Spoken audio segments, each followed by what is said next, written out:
thanks very much. Really nice to have an opportunity to have a chat with you.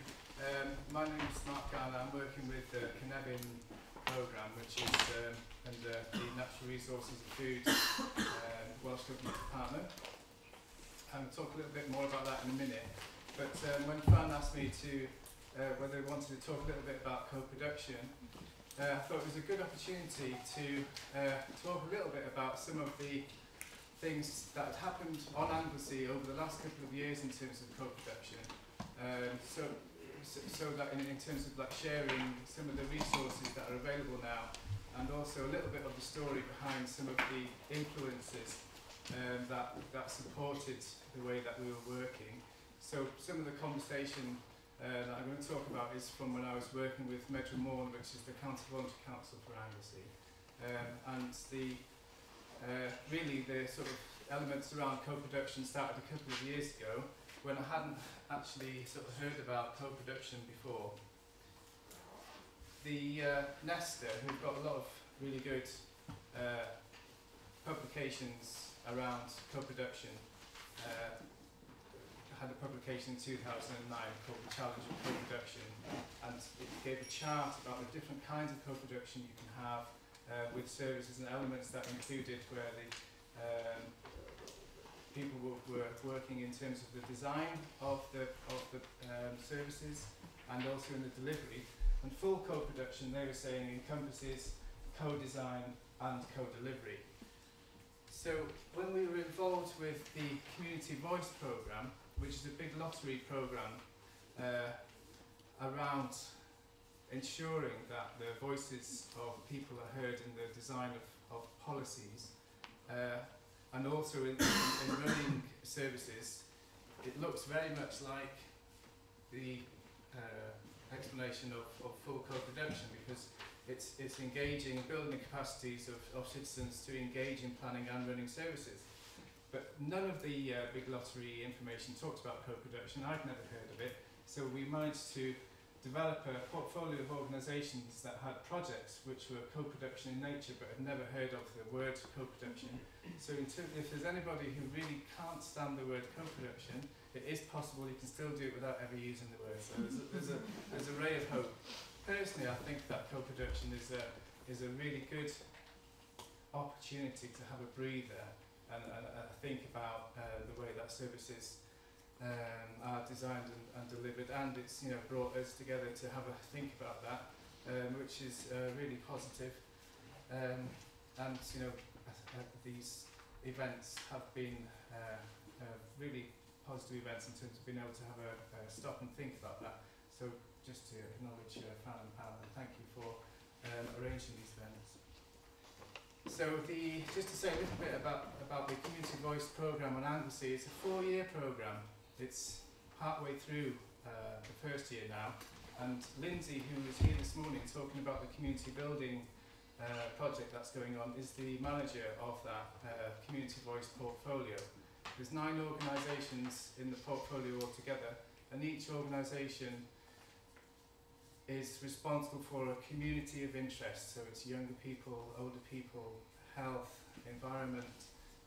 There's a few of the sort of people who are running the projects here today. Sally's from Citizens Advice Bureau, and Sally is responsible for organising the citizen panel that will exist, is existing now on Anglesey, which is an opportunity, a sort of moment in time for people in the community and service providers to come together and have a good old chat. And Kathy, who's going to be giving the next presentation, also has some really interesting empowerment techniques that she's using with her communities of interest. And the idea really is that each project will make a link with the public service provider that is responsible for those communities of interest. So, if you're working in Anglesey at all, really recommend getting in touch with the Community Voice portfolio to see how to work together, because it is a good resource that we've got for the next 3 years. The Making the Connections project came after organising the Community Voice portfolio. Making the Connections had co-production in quite centrally in the makeup of their programme. It's a local service board European Social Fund programme, very much around sort of improving services. So the conversation with co-production obviously was really important to that. And Carol from Manta Gwynedd is the making the connections person for Gwynedd. One of the things that happened there of significance was Empower came and gave a training, 2-day training on co-production, and that was a really good opportunity, something that I hadn't experienced before, was getting in a training room together with different sectors, and one of the nice things that came out of that was a sharing of information between the sectors about what they were learning about co-production and what they, some of the different documents. And Gareth Stewart, who is the business manager from Anglesey for Community Services, sent around a really good document from the Social Care Institute, Research Briefing 31 on co-production. And it really is a nice, easy unfolding of co-production, what it means to service delivery. And it talked about different levels of co-production. The first level of co-production was simply talking about the way that a service user can get involved. For example, if you go to a dentist, brushing the teeth was a way that you're taking part and being part of that service. Up to this transformative level of co-production, which is a relocation of power and control through the development of new user-led mechanisms, planning, delivery, management and governance. And I think that that's a really good benchmark to consider when we're designing, thinking about implementing co-production. That for me was a paragraph that I put in my pocket and took around for a while. So as I moved into Cynefin, which I'll talk a little bit more about in a minute, there was one sort of epic co-production week where Eddie Bartnick came over to talk about local area coordination, Jim Dyers came over to talk about the ABCD Institute, and Edgar Gahan came over from America to talk about time banking. So I just want to talk a little bit about those three because they have, I think, some really good methods. So you mentioned about Eddie Bartnick earlier. So Eddie Bartnick was talking about local area coordination, and it was actually the Anglesey Council that had talked about local area coordination within the training that we'd had as a model that they thought was useful. And Eddie Bartnick kind of explains what he did as the Mental Health Commissioner. That I thought was interesting was that what they looked at with the money that he had was spending it on building the relationships in the community rather than acute services where they would trickle the money out to people when they really, really needed it.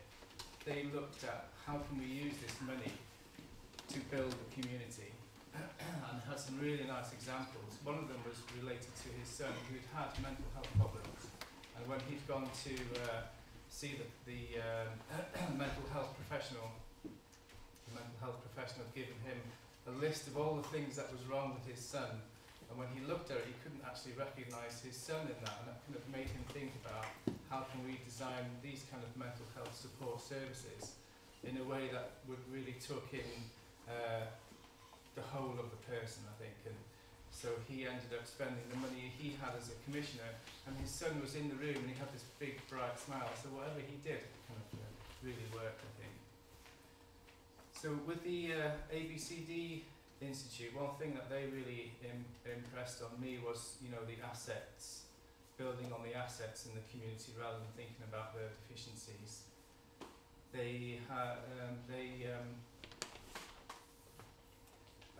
They had a publication in the 70s which is kind of known as one of the original books about asset-based working, called Building Communities from the Inside Out, and they give a sort of quite a clear methodology around building up the assets within a community, and the ABCD Institute website has got lots of really good information on there.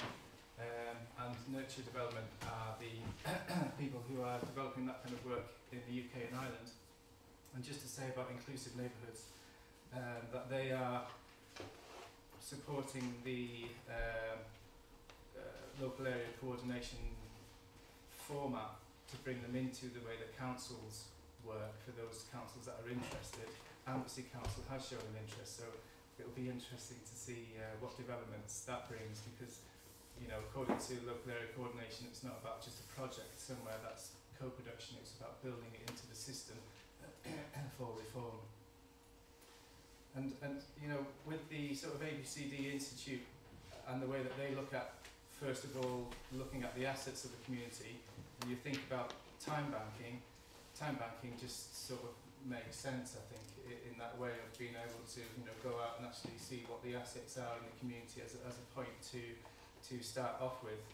And I've put the LSB website for Anglesey and Gwynedd underneath that, because there was a presentation to the local service board about time banking, and after having a chat with Jeff,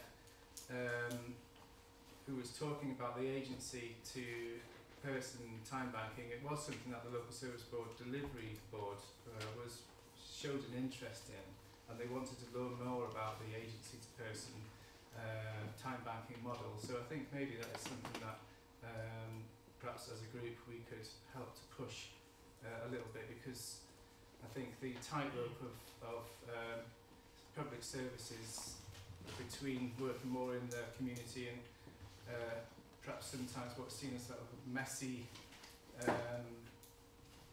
more complicated way of working, and sort of this short, sharp, acute service delivery, you know, it is a bit of a tightrope, and it's clear like that on the local service board with the conversations. But before Tristan Pritchard, who was the manager of the local service board partnership group, who set up this website, left. Unfortunately, he's gone to another job now, which is a shame, because he was really pushing co-production from his level. But you know, he said definitely try again.